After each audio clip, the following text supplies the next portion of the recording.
Illegal souvenirs.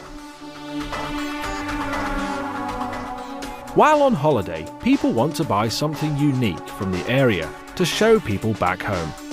Sometimes, unknowingly, people buy souvenirs that are illegal. So, what should tourists avoid when travelling abroad? Ivory is a white material that comes from elephant tusks. Trading ivory is illegal because elephants are endangered animals. Poachers take their tusks and sell them to make jewellery such as bracelets and necklaces. Because of this, African elephants are close to extinction.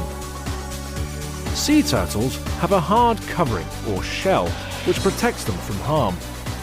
Tourists might buy turtle shell souvenirs like bracelets, rings and jewellery boxes. In most places, sea turtles are protected by law, which means selling shell souvenirs is illegal. Due to hunting, the population of sea turtles is declining quickly. You might know that coral reefs are under threat from global warming, but another threat to them is coral poaching. This is when people dive into coral reefs and break off pieces of coral to make expensive jewellery. In some places you can buy coral jewellery legally, but next time you see a coral bracelet, stop and think about the future of the world's coral reefs.